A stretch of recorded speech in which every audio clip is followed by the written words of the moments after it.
Welcome back to another edition of the Educational AD Podcast. We couldn't do these without the incredible support of our sponsors, and we want to start by saying thank you to all of them. First, thanks to our diamond sponsor, Varsity Brands, including BSN, Varsity Spirit, and Herc Jones. Varsity Brands, elevating student experiences in sport, spirit, and achievement. We also want to thank our platinum sponsors, Ephesus Lighting, innovating a brighter future at every level. Gilman Gear, always a step ahead. Camp Mobile, where teams communicate better. Hometown Ticketing, simple and easy online ticketing. And Vital Signs, bring student achievements to life. Thanks to all of our great sponsors. Welcome back, everyone, to another episode of the Educational AD. Our guest today is a good friend, Becky Moran. She's a certified master athletic administrator, and she's the director of athletics at Round Lake High School in Round Lake, Illinois. She's also extremely active in her state as well as the national organization. Becky, thanks so much for being on the program. Thanks for having me, Jake. Well, as you know, the life of an athletic director these days is very busy, so we're going to jump right into it. We always like to let our listeners learn a little bit about our guests. So tell us where you grew up, where you went to school and college, and maybe how your love of athletics led to that first teaching and coaching job. Sure. So for my whole life, as far back as I can remember, I participated in sports, team sports. It's not unusual for an athletic administrator to have participated in sports. And so that led me to, in high school, I participated in 4 different sports. I played volleyball, basketball, softball, and soccer in high school. And people ask a lot because Illinois schools don't have 4 seasons. At least we do this year, but not usually. When I was a junior, we got soccer for the girls' side, and so I started participating in that instead of softball, and actually ended up playing soccer in college for 2 years, and then got an opportunity to stay on and coach soccer at the school that I was going to, and that led to kind of my love and passion for coaching. And then just that I kind of switched gears from player to coach at that point. So I was pretty young when I started out coaching, and then just fell in love with it. So I went to school. I grew up north of Chicago. I've lived here my whole life. I went to school in southern Wisconsin, my undergrad's in sports management from the University of Wisconsin Parkside. And in that, I had to do an internship as part of that program, and I ended up in a high school athletic department. And that kind of just, I fell in love. I worked with a great athletic administrator, Al Janulis, who kind of turned me on to what it was like to work on the other side of sport, the kind of the behind the scenes stuff that we know we do every day that until you get into it, you don't really know goes on. So that's kind of where that path took me to my career. Well, tell us about the transition from teaching and coaching to full-time athletic director. Sure. So like I mentioned, I do have a non-traditional path to this seat. I actually didn't teach. So my first position out of college was an assistant athletic director, and I was coaching. And so I did that role for about 3 years out of college. I coached for a few years while I was in college. So my coaching background is mainly while I was in college and then those first couple of jobs. And then took a position as an assistant athletic director that in the school I was in would not allow me to coach. So I stepped away from coaching at that time. I'd been coaching for about 10 years and became focused more on the administrative side in the new role that I had in that school. And then I did that for a couple of years, and that then led me to the seat I'm in. I been in a full-time position as an athletic administrator. This is going into my 5th year now, but 18th year in high school athletics. So. In our job, we talk about the importance of leadership and mentors. Who have been some of the mentors, either coaches you had or bosses that you worked for, that you can still hear their voice in your head as you work with your coaches and your kids today? And you had mentioned in the what you'd sent me. So my parents actually had played a big role in me and shaping me and molding me into the adult that I am today. My dad, I get my work ethic from my dad. Certainly did what he could to provide for us as a family. And my mom, I get the helping everybody. My mom was a stay-at-home mom, but anytime the school needed something, my mom was that person. I cut Campbell's soup labels when we used to do those things in schools. Right. She ran market day, she did Girl Scouts, you know, you name it, my mom was doing it. And so just that helping side of me, I think, comes from my mom.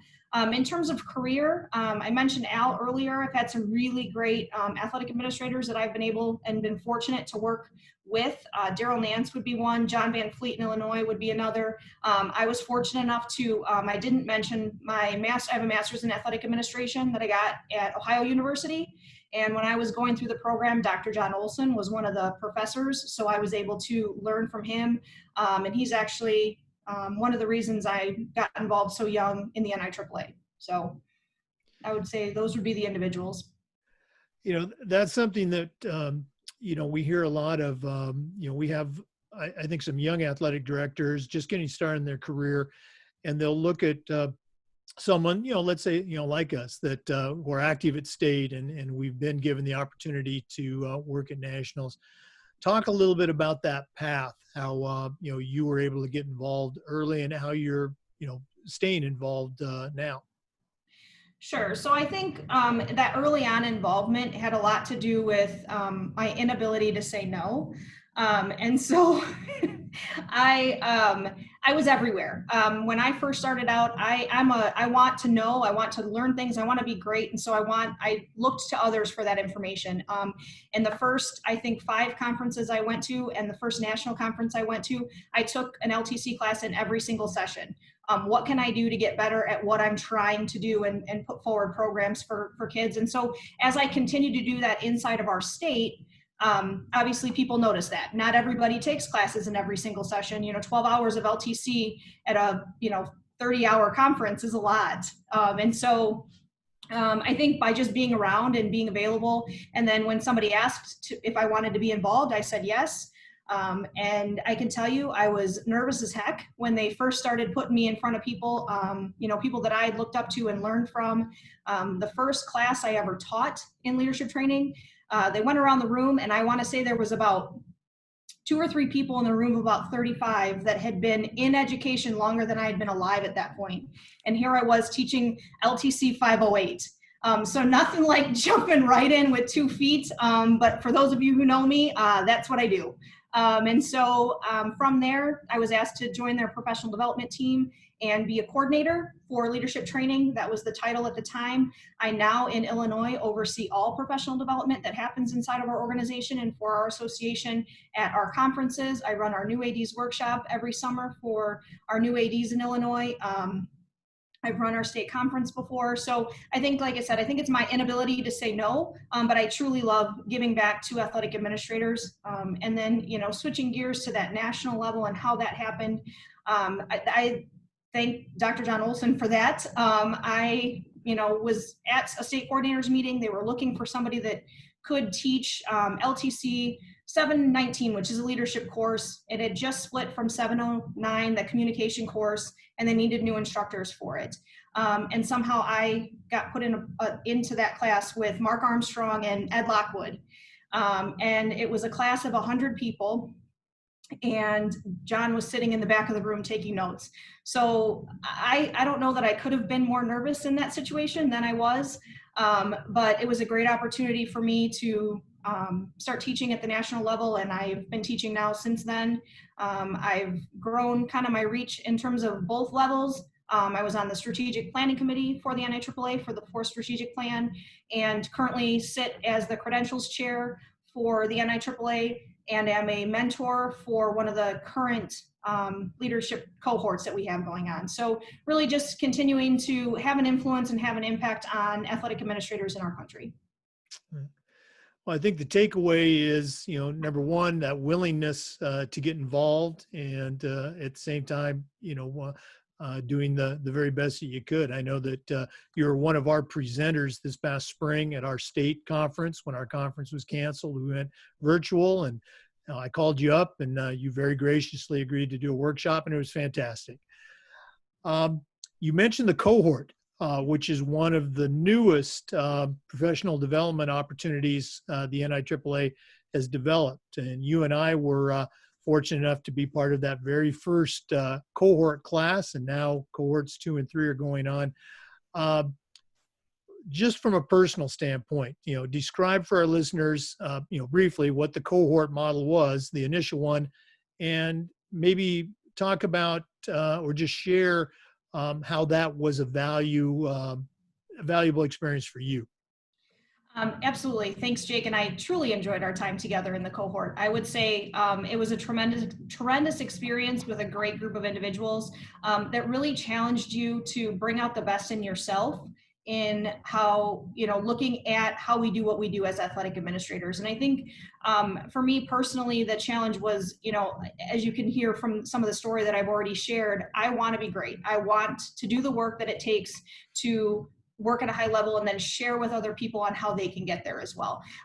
But forcing yourself the reflective piece inside of the cohort that, only you can do. And as a mentor in this current one, I continue to share with the mentees and the people that are in the cohort that you're going to get out of it what you put into it.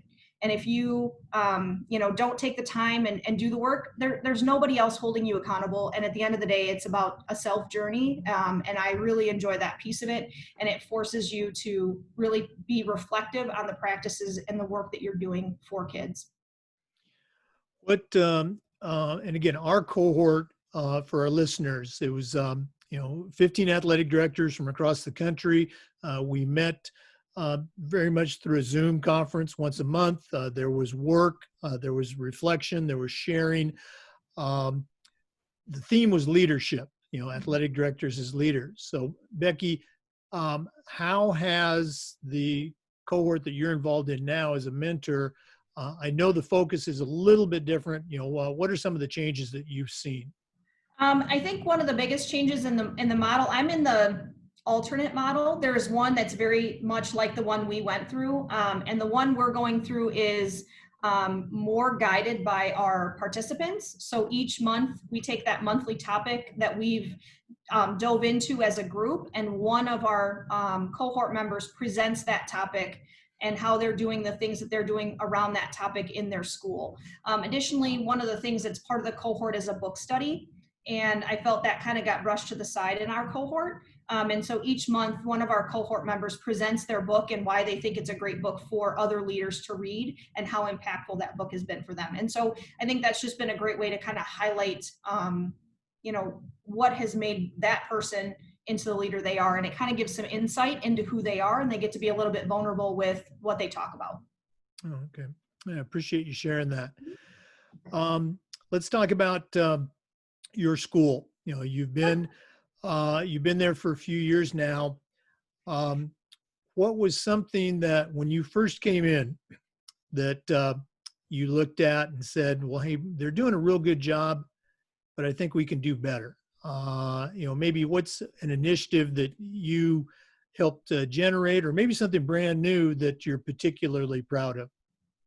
I'll talk about our student leadership program. It was something that they were doing before I got here, but it seemed like, and from the feedback I got from coaches and from kids, was something that they were just saying they did. So kids would show up to the room, once a month, they'd get pizza, and mostly they'd eat pizza and be in a room of other student leaders or identified student leaders. And so we've had some really great conversations about what it means to be a leader and how to help our kids take that responsibility and improve our programs. One of the things that we do struggle with at our school is competitiveness. And, we've kind of got that, this is who we are, this is who we're supposed to be, kind of, we fill that role. And so I've really challenged our kids and our coaches on that thinking, and what can each one of them individually do to make that better and hold other people accountable for moving us forward and taking some steps forward in competitiveness. And so that's really been something that I've used that leadership group to really spur that conversation with our other athletes. How do you think the kids and the coaches have responded to this focus on, being more competitive? It's been great. And just the individual conversations that I've had with kids and coaches about it. I think, one of the things I talk about a lot is setting high expectations for people and then supporting them through that process. You can't just say, hey, here's what you should be doing without helping them get there. And so not only are we talking about having those high expectations for what we're doing inside and outside of sport, but also then giving them the tools that they need to get there, and supporting them along the way. Let's go and talk about COVID. Sure. Okay. You knew it was coming. Did. What were some, there's kind of two parts to this question.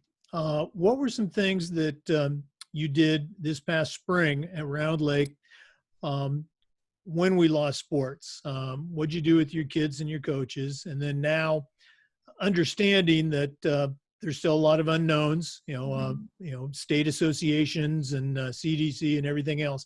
But what are your current plans for, reopening both school-wise and sports-wise? So initially in the spring, I'll tell you, I think nobody expected it to be longer than, we went out 2 weeks before spring break, and it was kind of like, okay, we'll be out till spring break and we're going to come back.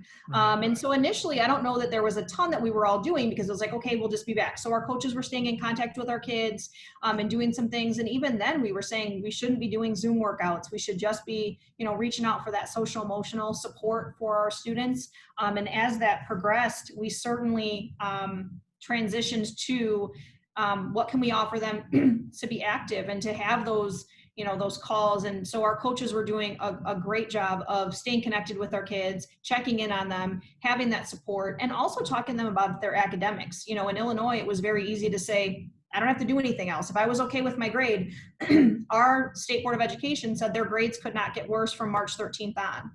And so if a kid had an A in a class, what was the end, the advantage of doing the work? And so having those conversations and having those connections with kids to still demand their best from them when it's easy to just shut down and take the easy road. So that was the role that we played for our student athletes. And we certainly had kids who struggled. There's a whole lot that we as a school provide our students outside of athletics, from that social emotional support to being a safe place for them to be away from their homes. There's so many things that we talk about. And so making sure that our coaches really took that responsibility and made sure our kids felt still connected to school when we weren't here. Going forward, we just heard from our state association late last week what our plan is for the fall. We have 5 sports in Illinois that are going to start on Monday, and that is boys and girls cross country, girls swimming, girls tennis, and one more. Why can't I think of it? Maybe it's 1, 2, 3, 4. Maybe it's just 4. Oh, golf, boys and girls golf. Sorry, they are all going to go on Monday. And so trying to navigate that, what that looks like. They can also compete. And so we're at a threshold of 50 individuals in any setting. And so trying to navigate that piece, we are still waiting on sport specific guidance from our association to see what that's going to look like in terms of competition. And, cross country at our schools of sport where we have 60 to 80 to 100 kids out. And this year, without having football and some other sports competing with it, we might have more kids who want to participate. And so that's certainly going to be a challenge for us as we want to ensure the safety of everybody involved, but also get kids to participate knowing that that's what they have right now. Our school district is full remote to start the school year, and we won't be back. The earliest we could be back would be October 1st. But it could potentially be longer than that. So we'll be doing this from a full remote situation, and we know we've got challenges that we're going to face with our kids, just getting to practice, getting to games, doing the things that we need them to do on a daily basis. It's one thing to sign up for camp and, okay, if I can't go Tuesday or Wednesday or Thursday, okay, I missed camp. Now you're in season, and what does that look like? And so just some very new landscapes for our coaches to navigate. Cross country is traditionally a non-cut sport, and we've already started that conversation. Is this a year we may have to potentially cap participation in a sport that's been a non-cut sport for us? So we might have some of those conversations. We're going to see how registration goes. We know we have families that aren't comfortable yet sending their kids back for sports, so it could just kind of even itself out. And I think just one other thing we've been doing to try and navigate this whole thing is our high school association has been very open to meeting with us as a AD association. So we've been doing weekly Zoom calls with them. And so our PD team for our state association for athletic administrators has been coordinating that meeting with our state high school association on a weekly basis to answer questions that we have, navigate through this so that we're all on the same page as we do this return to sports. So that's been really positive as well. Wow, that's quite a change. What's happening with volleyball and football? So we normally play boys soccer, volleyball, girls volleyball, and football in the fall as well. They are now in our fall 2 season, which is tentatively scheduled to start February 15th. And for those of you in Florida who don't know, it is really cold here in February. And the ground is frozen, and it's definitely going to be interesting.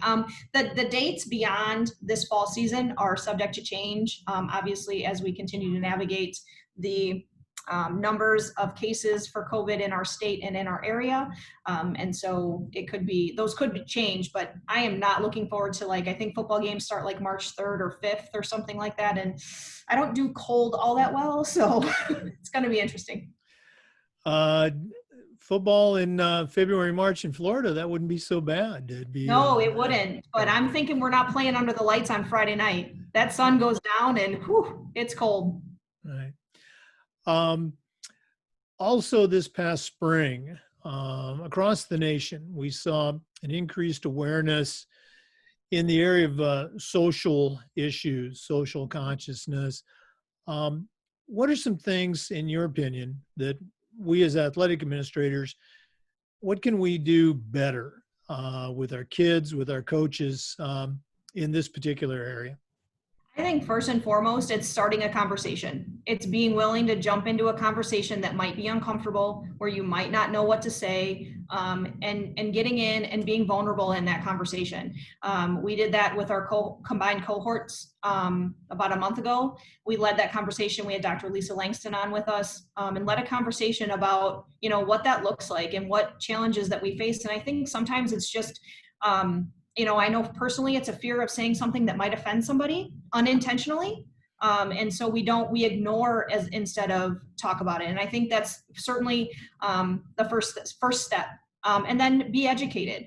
One of the things I challenged the cohorts to was to look at, there's some stuff out there on implicit bias, and just learning about yourself and how you approach life is going to be helpful to navigating some of those conversations as well. And so really, I think it's education and being willing to start conversations and have those conversations because, especially because a lot of this has happened while our kids have been away from us. We haven't had these conversations, and, they may come back to us differently than when they left us. And they may be thinking about you or I or other people in our district differently than they did when they were here with us because they don't know how we navigated these current situations either. And so, I think welcome them with open arms. There was a protest in our area. I was there, and I think showing them support and that we're with them and we want to have that conversation, I think is going to be really key to starting to make some headway.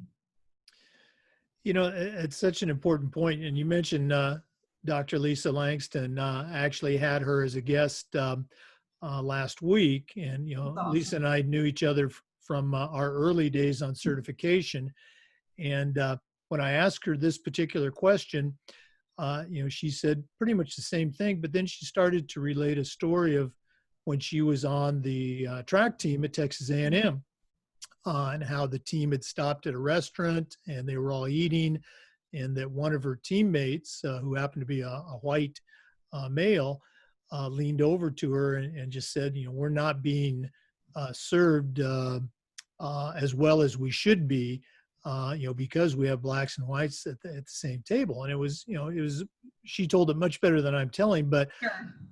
The next day she sent me an email and she thanked me for asking the question. And she said that she had not thought of that or remembered that story in over 30 years. And so again, it works both ways, having those conversations. So appreciate you sharing that. Let's go and shift gears a little bit. what are some of your favorite parts of being the athletic director at Round Lake? What gets you excited about coming to work each day? I think it's the relationships with kids, and having an impact in their lives. And I've been at a couple of schools in my career, and I'll just share a quick story. This is going into my second year at Round Lake, and the school I left, I had some students I was really close with on my student leadership team, and it's always hard. It's always hard to move on to a different school when you've got those kids that look up to you, count on you. And so one of the things I'm involved with in our state is I'm on our State High School Association sportsmanship committee. And every other year we put on a student leadership summit, and it's run by students who are also on that committee for students. So we meet separately and they run it and they put together the content. And it's a really great opportunity. It's free for anyone in our state member schools to participate in. And she is the student I nominated to be on that committee from our division. Well, she didn't know I was coming. And so I showed up in the workroom the night before it happened, and she was doing her work, and I just came in and did my thing, and she saw me and she jumped up from what she was doing. She ran over and jumped up in my arms and just hugged me. And so, you can't take away those moments and the impact that we have in students' lives. And I think that for me, and I could probably tell you 50 more, as you could probably tell me the same. But I think it's knowing that you've made a difference for somebody, and for some kids, you changed their course of their lives and their careers by some of the things that we do and the programs we put forward for kids. And so I think that's probably, for me, the most rewarding part of the job. Oh, no, absolutely. And again, what other job can you get those types of experiences and get paid for it? Yeah, right. So, no, it's great stuff. Well, Becky, this has just been wonderful. I appreciate you sharing your time with us, but we're not done yet. Okay. Our final segment we call the Athletic Director's Toolbox. Okay. You are being tasked with sending out a brand new athletic director to the very first job, but I'm only going to let you put 3 things in their toolbox. Okay. What 3 items are going to go in Becky Moran's athletic director toolbox? First and foremost, to take care of yourself. I think that I know that that's probably not a tool that you want in there, but it's a reminder that we can't do everything. I actually just texted my husband today and said, I'm exhausted. Being everything for everybody is getting old, and not old. I love what I do, and like I said, I don't say no. Jake, you know that about me, and so. But it's find the time to take care of yourself. And honestly, when we're done here, I'm going to go hit our weight room here because I'm not going back to our local gyms yet. So, but it's find the time to take care of yourself. That's one. That's one. Ready for number 2? Number 2. There are no elves coming to do your work overnight. So what you leave on your desk will be there when you get back in the morning. It's okay to go home. It's okay to go home when there's still work on your desk because, like I said, nobody's coming to do it for you, and it'll be there when you get back. And number 3 is when you're having a hard day, things don't go your way, you got an angry parent call, your administrators are mad at you, whatever it might be, go out and watch kids do what they do. Go out and watch a practice. Go out and watch a freshman practice. Just watch them love doing what they're doing. And it just grounds you back to why we do what we do every day. And so those would be my 3 that I would stick in my toolbox. I know those aren't actual tools, but it's more about, making it through the day sometimes. And so those would be my tools. I'm sure other people put other tools in there. So the box is full of great ideas. There's mine. No, you are wrong. Those are great tools. And again, it shows the heart that you have, for the job and for that person you're sending out there. Great, great advice. Well, thanks again. We're going to be seeing each other, soon at the state coordinators meeting virtually. I was going to say seeing each other this way, but, nonetheless. Definitely hoping to see you again in person in December when you come down to Tampa for our national conference. Fingers crossed. Fingers crossed, for sure. Okay. Well, Becky, thank you so much. Good luck with the reopening. And to our listeners, thank you so much for tuning in. Come back again next time for another edition of the Educational AD.